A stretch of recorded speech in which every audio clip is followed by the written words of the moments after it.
আসসালামু আলাইকুম ওয়া রাহমাতুল্লাহি ওয়া বারাকাতুহু। নাহমাদুহু ওয়া নুসাল্লি আলা রাসূলিহিল কারীম, আম্মা বা'দ। আমরা আজ আল্লাহর হাবিব সাল্লাল্লাহু আলাইহি ওয়াসাল্লামের হাদিস ভান্ডার থেকে এক ঐতিহাসিক হাদিস সম্পর্কে আলোচনা করব ইনশাআল্লাহ।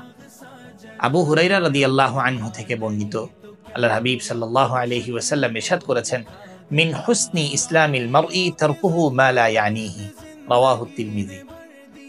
তিরমিজি শরীফের রিওয়ায়াতে এসেছে, আবু হুরায়রা রাদিয়াল্লাহু আনহু থেকে বর্ণিত, আল্লাহর হাবিব সাল্লাল্লাহু আলাইহি ওয়াসাল্লাম ইরশাদ করেছেন, কোন মুসলমানের সৌন্দর্যই হলো তার অপ্রয়োজনীয় সকল কথা, কাজ, চিন্তা সকল কিছু সে ছেড়ে দিবে। একজন মুসলমান তার প্রতিটি কাজের পেছনে কোনো না কোনো কারণ থাকবে, কোনো না কোনো লাভের বিষয় থাকবে।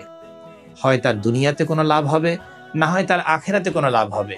দুনিয়া এবং আখেরাতে লাভ হবে না এমন কোনো কথা, কোনো কাজ, কোনো চিন্তা একজন মুমিন করতে পারে না। তাই আমি আর আপনি যদি আল্লাহর হাবিব সাল্লাল্লাহু আলাইহি ওয়াসাল্লামের এই ঐতিহাসিক বাণীকে নিজের জীবনের জন্য পাথেয় হিসেবে গ্রহণ করতে পারি, যে আমরা কখনোই কোনো ধরনের এমন কোনো চিন্তা, কথা, কাজ করব না যেটা আমার দুনিয়া এবং আখিরাতে কোনো ফায়দা দিবে না, তাহলে নিজের জীবন সুন্দর হয়ে যাবে। আমার মাধ্যমে জাতি সুন্দর একটি মানুষ উপহার পাবে এবং আমরা সকলে মিলে একটি সুন্দর সমাজ সবাইকে উপহার দিতে পারবো।